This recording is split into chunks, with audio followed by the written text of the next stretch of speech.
Hey Dylan, just how big was the play to Jacory? I think you guys had 25 plays for 19 yards before that play. Kind of broke the game open. Yeah, we were struggling. I mean, hats off to them, but also we were killing ourselves. So we don't know what that is, but we'll go in tomorrow and figure it out. But, it's a lot of games like that in the past have not gone our way. So for us to kind of make the plays towards the end down the stretch to win the football game is encouraging for us. So we're proud of that. But, yeah, that was a big play. Luke did a great job, kicked his guy out. We actually wanted him to be inside, but he was outside, and it was just time to make a play, so we did.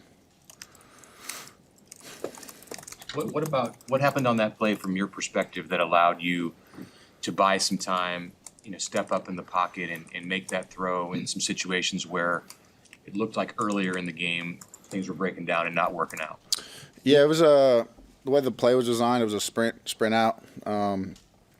So I just knew that I wanted to get out and make something happen. And Jacory ran a great route, and they cut him loose, and then we made that play, and then kind of felt from there we were rolling. So, we just stood in there, and we kept swinging. They kept swinging, and it feels good to get the win with making those plays down the stretch. Coach Rule said that the blood in the eyes Dylan is the best version of Dylan. What does he mean by that? And what are you feeling in that? Yeah.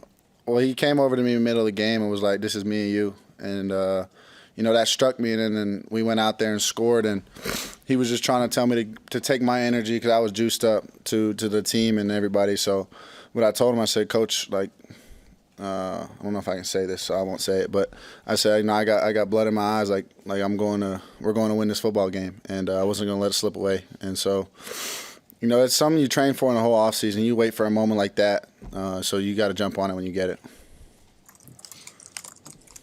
He said angry, that you were angry.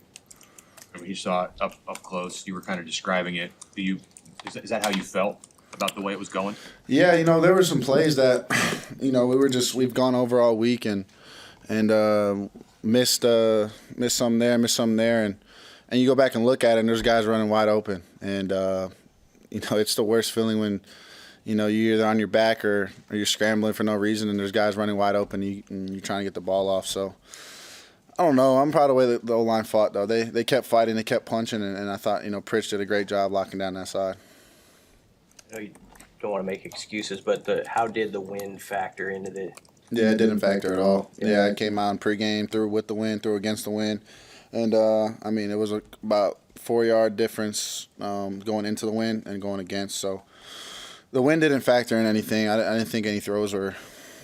I don't know. Maybe there were some bad throws, but the interception was terrible. But go ahead. Yeah, next question. Corey came in here and talked about taking Michigan State's soul at halftime. What was the vibe that you felt for the team going into halftime and coming out of it?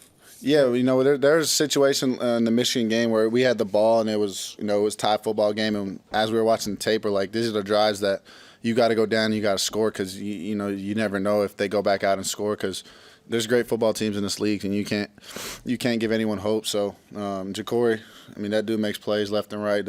Too bad the punt return got called back, but he does a great job leading alongside with all the other guys. So hats off to him. Coach said that you play your best football when you're angry. I don't know. Do you agree with that, or does it just make you focus? Yeah, I don't. I'll have to talk that up with him if angry is the right word. It'd be more just zoned in. I was in the zone, even though the game may have not shown that, but just super focused and nothing really fazed our offense on what was going on. There was things not going our way, and I'm just super proud of the way we stuck together because we knew we were going to keep punching, they were going to punch, and eventually someone's going to have to be knocked out. And, my man Zay didn't have a shoe on, and we threw the knockout blow, so that was a big one for us. Yeah, you did mention, Coach mentioned that last year kind of reminded him of the UCLA games. 100%. Yeah, and last year obviously didn't turn out the way today did. What's changed? What has grown? Yeah, that brotherhood, that locker room is strong. Like I said after the loss, we're either going to break or we're going to come together. And you saw a bunch of guys rally together, and we made plays down the stretch, and that's all it is just making plays when it counts. You're not going to win first quarter, you're not going to win the second quarter.